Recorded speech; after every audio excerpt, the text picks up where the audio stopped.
Ernie Shevers ne montait pas sur le ring pour gagner. Il montait pour briser. Dans les années 70, ce poids lourd silencieux faisait peur.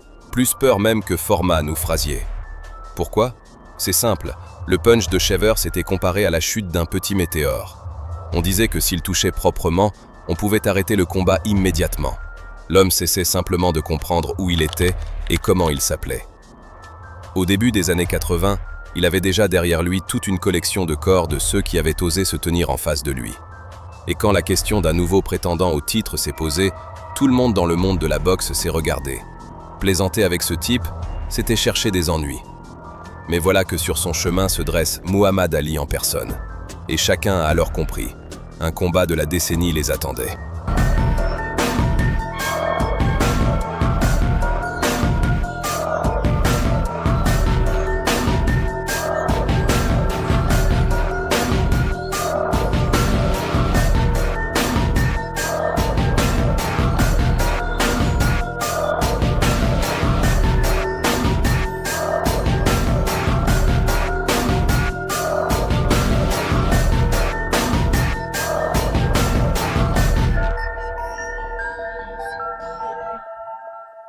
« 29 septembre 1977, l'emblématique Madison Square Garden. Il ne reste que quelques minutes avant le début de cette légendaire confrontation. Les billets pour ce combat étaient introuvables. Ils étaient partis des semaines avant l'affrontement. Cette nuit-là, chaque recoin de l'arène était rempli de ceux qui voulaient voir l'histoire de leurs propres yeux. Pour Shevers, tout était en jeu. 32 ans. Pour un boxeur, c'est un âge dangereux. Le temps presse. Si ce n'est pas maintenant, alors quand? Si ce n'est pas Ali, alors qui? Il comprenait, vaincre le plus grand, c'était le billet pour l'immortalité. C'était le titre, l'argent, le respect qu'on ne pourrait plus jamais lui enlever. Pour Ali, ce combat était un test. Un test pour voir s'il restait encore quelque chose au fond de lui après Lyle, après Frazier, après toutes ces années de combats sans fin et de routes interminables. Il n'avait rien à prouver au monde. Le monde l'avait déjà reconnu comme roi. Mais il devait se prouver à lui-même qu'il en était encore capable, que l'âge n'avait pas eu raison de lui, que le roi n'était pas encore prêt à partir. Et quand ils se sont retrouvés au centre du ring sous la lumière des projecteurs, chacun dans cette salle a compris. Dans une minute, l'enfer allait se déchaîner. Parce que ces nuits-là, au Madison Square Garden, n'arrivent pas comme ça. Ces nuits-là donnent naissance aux légendes.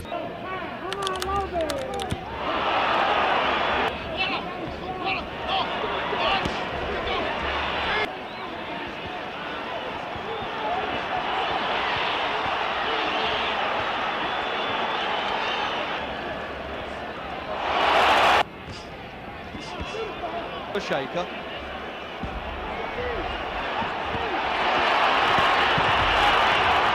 Well, that...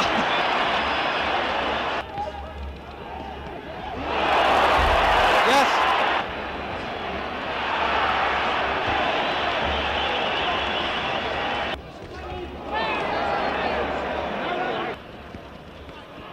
Ten seconds of the round.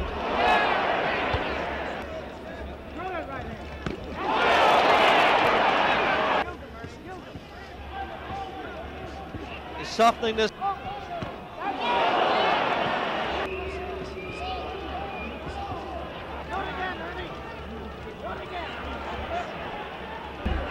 There's a good left hook there by Ali.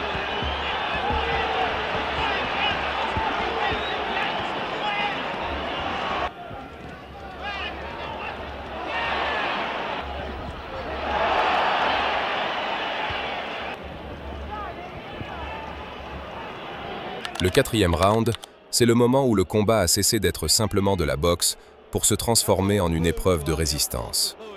À ce stade, les spectateurs avaient déjà compris que Shevers n'allait pas reculer et qu'Ali n'était pas aussi simple qu'il pouvait paraître de l'extérieur. Les premières 3 minutes avaient été consacrées à l'exploration, à se sonder mutuellement, à s'habituer au style de l'autre, à la force de l'autre. À ce moment-là, Shevers avait déjà commencé à croire en lui. Il avait compris qu'on pouvait toucher Ali, que celui-ci n'esquivait plus avec la même légèreté que 10 ans auparavant. Et Ernie a commencé à décocher ses fameux coups, ceux-là même qui, disait-on, coupaient le souffle dans la salle. Il frappait des 2 mains, il frappait fort, il frappait terriblement, cherchant à atteindre le menton ou à défoncer le corps. Il semblait qu'encore un peu, et Ali s'effondrerait, incapable de supporter cette pression.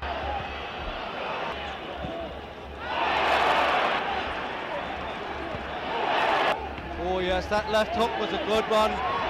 Shape.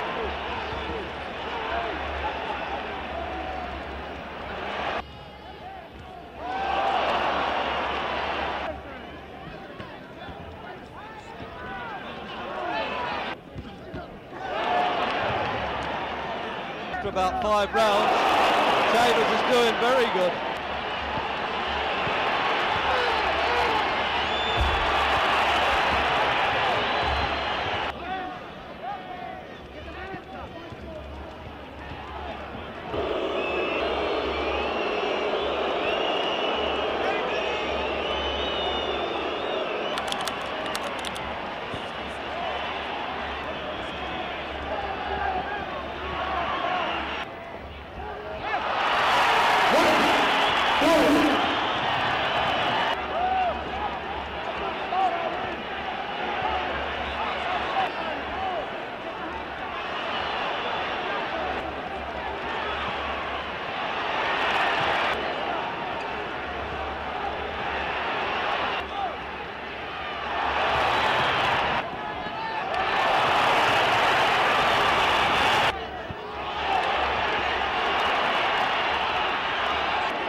Well, we turn to a bit of...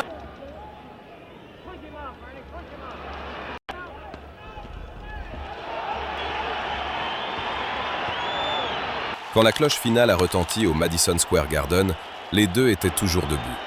Shavers, qui avait déployé autant de puissance qu'il en aurait fallu pour 3 hommes, et Ali, qui en avait encaissé tellement qu'un autre n'en aurait pas supporté la moitié. Les juges ont unanimement donné la victoire aux champions, mais ce soir-là, on ne cherchait pas de perdant. Ali a quitté le ring méconnaissable, le visage complètement enflé, le corps couvert d'hématomes. Plus tard, il admettra, Shavers était le plus fort de tous ceux qu'il avait rencontrés. Plus fort que Foreman, plus fort que Lyle, plus fort que Frazier. Les médecins diront ensuite que ce combat lui a coûté particulièrement cher. Mais Ali a tenu bon. Parce que savoir encaisser est aussi un talent, et le grand champion le maîtrisait à la perfection. Pour Shavers, cette défaite fut un pas vers la reconnaissance. 32 ans, un passé difficile derrière lui, et un punch dont on racontait des légendes. Après ce combat contre Ali, on a cessé de le considérer comme simplement un gars costaud avec un bon droit. Il avait prouvé. Il pouvait aller jusqu'au bout avec le roi lui-même. Il pouvait encaisser et ne pas reculer. Shavers allait encore combattre Holmes, Norton, mais il n'oublierait jamais cette nuit à New York. Ali, après Shavers, boxera encore 3 ans. Il reconquérera son titre contre Spinks, partira comme il l'entendait. Mais les observateurs attentifs notaient, après cette nuit, quelque chose avait changé en lui. Pas physiquement, intérieurement. Il avait compris qu'il ne pouvait plus être l'ancien Ali, celui qui dansait et évitait les coups avec légèreté. Il était devenu autre, expérimenté, sage, mais il ne se sentait plus invulnérable. Des années plus tard, Shavers prononcera une phrase qui résume toute cette soirée. « J'ai frappé Ali aussi fort que je le pouvais, mais il tenait debout. » Et j'ai alors compris. Il existe des choses plus importantes que la force physique. Cette nuit-là, au Madison Square Garden, 2 grands combattants s'étaient rencontrés. L'un possédait le punch le plus puissant des poids lourds. L'autre possédait une volonté qui s'est révélée encore plus puissante. I told you, all of my critics, I told you all that I was the greatest of all time.